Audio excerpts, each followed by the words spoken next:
Hello મિત્રો, good morning, જય શ્રી રામ. તો કેમ છો તમે બધા? મજામાં? તમારા ફરી નવા બ્લોગમાં તમારા બધાનું હાર્દિક સ્વાગત છે. અને હમણાં હું બ્લોગ બનાવી નહોતો તો એમનું પહેલાં તો તમને કારણ કહી દઉં કે અમારે હીરા ઘસુને છે ને ભાઈ દિવાળી મહિનો હોય એટલે સવારમાં વહેલું જવાનું હોય અને રાતે મોડું આવવાનું હોય. એટલે બ્લોગમાં નીકળ્યું અંધારું અંધારું જેવું જ આવવાનું હતું. એટલે મેં કીધું હમણાં બ્લોગ હું બંધ રાખું, કારણ કે લગભગ 5-10 દિવસ થઈ ગયા હશે. એટલે ફરીવાર આપણે નવો બ્લોગ ચાલુ કરી દીધો છે. એનું કારણ રીઝન એ જ હતું કે સવારમાં જવાનું હોય, રાત્રે આવવાનું હોય એટલે મોડું થાય અને બ્લોગમાં કાંઈ જામે એવું બને નહીં. એટલે મેં કીધું હમણાં બંધ જ રાખું, પણ હવે આપણે કન્ટિન્યુ બ્લોગ ચાલુ રહેશે, કારણ કે હવે મારે પડી ગયું છે વેકેશન. એટલે હવે આપણે કન્ટિન્યુ બ્લોગ ચાલુ રાખવાના છે. અને અમારા હિતુભાઈને, ભૂમિબેનને, ધ્રુવીને, દર્શિતાને એને પણ પડી ગયા છે વેકેશન. અને મારે અત્યારમાં મોર્નિંગમાં ઊભો થયો છું. મેં ખાલી મોઢું ધોયું છે. મોઢું ધોઈ અને હવે આપણે ચકલાને છણ નાખવાની છે. પહેલાં એનું કરીએ અને પછી આપણે પેટ પૂજા કરવાની છે, એટલે કે પછી આપણે નાસ્તો કરીશું. તો બ્લોગમાં મારી સાથે કન્ટિન્યુ બન્યું રહેવાનું છે અને પૂરેપૂરું જોવાનો છે. નવા હોય તો સબસ્ક્રાઈબ કરવાનો છે અને ભૂલતા નહીં મિત્રોને હવે મારે ફૂલ સપોર્ટ કરવાનો છે. અને ફેસબુકનું પેજ પણ મારું મોનિટાઇઝ થઈ ગયું છે, એટલે તમારો પણ સપોર્ટ છે. ખૂબ ખૂબ તમારો આભાર, ખૂબ ખૂબ અભિનંદન. તમને પણ હું પાઠવું છું. અને હવે તમે બ્લોગમાં બન્યા રહ્યો અને હું જાઉં છું ચકલાને છણ દેવા. મિત્રો તો જો અત્યારે આપણે આ ચકલાની છણની વ્યવસ્થા કરીએ છીએ. આ ભાખરી આપણે સોળી લીધી છે અને આ છે એને ગાંઠિયા અને આ છે કળી. કાલે હજી લાવ્યો છું. અને અત્યારે આપણે પહેલાં ચકલાને નાખી દઈએ અને પછી આપણે નાસ્તો કરશું.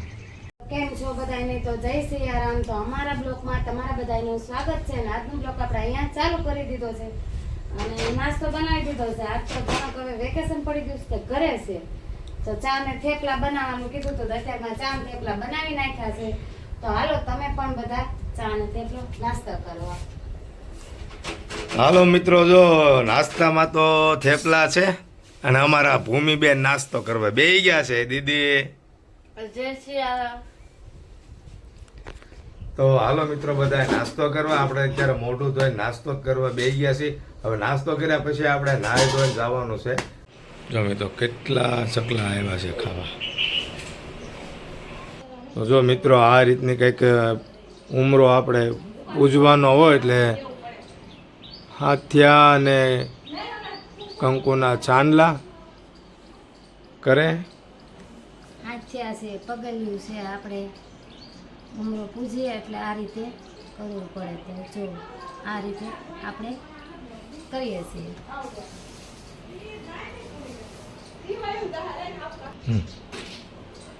હાલો તો જો આ છે પગલિયું, નાની નાની હાથિયા કરી નાખ્યા. હવે આ પગલિયું અને આપણે હજી ઓલા સ્ટીકર ને એવું બધું લાવ્યા છીએ તો એ પાછું હજી બધા લગાડી દઈએ. અને હવે આપણે 11 તો આપણે દીવડા અને પૂજા અને એ બધું ચાલુ થઈ ગયું છે. તો મિત્રો તમે કઈ રીતની ધનતેરસની પૂજા કરો છો ને એ અમને કોમેન્ટમાં જણાવજો, કારણ કે અમારે તો જે કંઈને રીત રિવાજ જે થતું હોય ને એ રીતની અમે પૂજા કરવાના છીએ, એ રીતનું તમને બતાવીશું.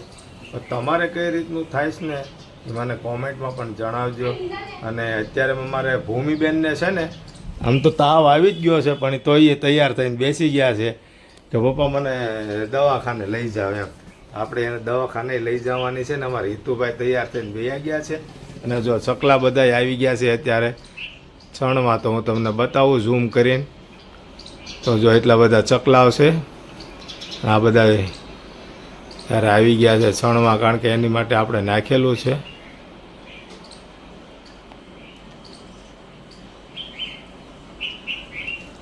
તો આજે ધનતેરસ છે અને આજે શનિવાર છે, એટલે હું તલગાજડાથી ગમે ત્યારે જતો હોઉં તો કાંઈક ને કાંઈક લઈને આવતો હોઉં છું. તો આજે અમારે પૂજ્ય બાપુના ફોટો ફ્રેમ છે ને તે આપણે લગાવવાની છે બહારની સાઈડમાં. અને ઘર એકદમ સાફ સફાઈ થઈ ગયેલું છે અને પોતા અને બધું કમ્પ્લીટ થઈ ગયેલું છે. અને હવે બધા ઘરને શણગારવા માટેની જે પણ નાની મોટી ચીજ સામગ્રી છે ને એ બધું લગાવવાના છીએ અમે. અને જે ફોટો ફ્રેમ છે એ પણ અત્યારે અમે લગાવીશું. હાલ જલ્પા બતાવે હાલ હું છે ને બધું એ લગાવવાનું છે અને બતાવશે, પણ એ તમને બ્લોગમાં તમારે કન્ટિન્યુ બન્યો રહેવાનું છે અને કન્ટિન્યુ બ્લોગ જોવાનો છે. કોઈ ચૂકતા નહીં. નવા હોય ને તો સબસ્ક્રાઈબ કરતા રહેજો મિત્રો. તો જો મિત્રો, તો આ રીતના છે મારી પાસે ફોટો ફ્રેમ છે અને આજે આપણે લગાવવાની છે. ભરોસો અને પૂજ્ય બાપુ છે એની ફોટો ફ્રેમ આપણે અહીંયા લગાવવાના છીએ. તો કેવું લાગશે મારું ઘર એ પણ મને કોમેન્ટમાં જણાવજો.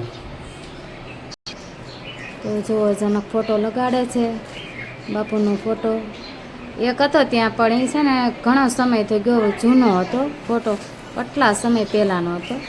હવે એ આપણે બદલાવી નાખ્યા છે, એ કાઢીને આ બાપુનો ફોટો મૂકી દીધો છે. બાપુની સ્માઇલ જુઓ તમે, કેવો ફોટો છે. તો હવે જનક કહે છે આ ફોટો અહીંયા રાખવું, પણ એ ત્યાં નહીં રહે, એ અંદર આપણે મેકવાનો છે. એ ભલે ત્યાં કે, પણ એ આપણે પગ ચરણ પાદુકા છે ને એ આપણે અંદર બાપુનો ફોટો રાખવાનો છે. એક મંદિરમાં, હા બસ જો એ રીતે આપણે એ ત્યાં ફોટો રાખવાનો છે. પણ એ તો હું વ્યવસ્થિત ગોઠવીશ હજી. જો મિત્રો, અત્યારે તો આપણે આવી રીતે આ રીતે, લગાવી દીધું છે. અને હવે મારે લેવા જવાનું છે આપણું, એટલે દીવાધરી આવે ને વાટ મૂકવાનો આવું સ્ટેન્ડ, એ 3 4 5 5નું આવે, એ લેવા જવાનું છે. કારણ કે અત્યારે આમાં છે ને નથી બહુ એને પકડતા યોગ્ય નથી થતું. ફાવતું, એટલે આપણે એ પણ લેવા જવાનું છું. ભૂમિને દવાખાને લઈ જવાની છે. અને મિત્રો, કન્ટિન્યુ બ્લોગમાં બન્યું રહેવાનું છે. અને મારો બ્લોગ તમને કેવો લાગ્યો તે પણ કોમેન્ટમાં જણાવજો. અને એમાં એવું છે કે હવે જનક છે ને હમણાં 15-20 દિવસ ફ્રી છે, હાવ નવરાત છે. એટલે આપણે દિવાળીનું વેકેશન પડી ગયું છે, એટલે અત્યારે તો એ દિવાળીની આમથી નામ કરવામાં જ રહે. પણ પછી જે કામ આવશે હું તમને દેખાડીશ અને હું એને લઈ જઈશ. એટલે બ્લોક આપણા બન્યા રહેજો બ્લોકમાં. આપણા ભૂમિબેનને તો હોસ્પિટલે લઈ ગયો હતો અને એને જો બાટલા ચડે છે અને બાટલાને ટ્રાફિક તો બહુ બધી હતી ને બહુ બધું માણસો બીમાર છે, પણ ભૂમિબેનને અત્યારે બાટલા ચડાઈને કમ્પ્લીટ થઈ જાય છે. અને ડૉક્ટરે કીધું છે બહુ કાંઈ વાંધો છે અને ડેન્ગ્યુની છે અસર છે. હાલો મિત્રો, તો આજે હું છે ને બજારમાં ગયો ને એટલે ફટાકડાની ખરીદી કરી આવ્યો છું. પછી આરતીની ખરીદી કરી છે. વાટું મૂકવાનો ડબ્બો પણ આપણે લઈ આવ્યો છું. તો હું તમને બતાવું હું બજારમાંથી લાવ્યો છું. અને ભૂમિને દવાખાને લઈ ગયો એટલે એને રિપોર્ટ કરીને આપણે દવા લીધી છે. તો રિપોર્ટમાં એને ડેન્ગ્યુની થોડીક અસર છે અને બાટલા ચડાવીને કમ્પ્લીટ કરી નાખ્યું છે. તો મેં જે વસ્તુ લાવ્યો છે હું તમને બતાવું. અમારે હેતુભાઈ ખોલીને દુકાન કરીને બેસી ગયા છે પાછા. જો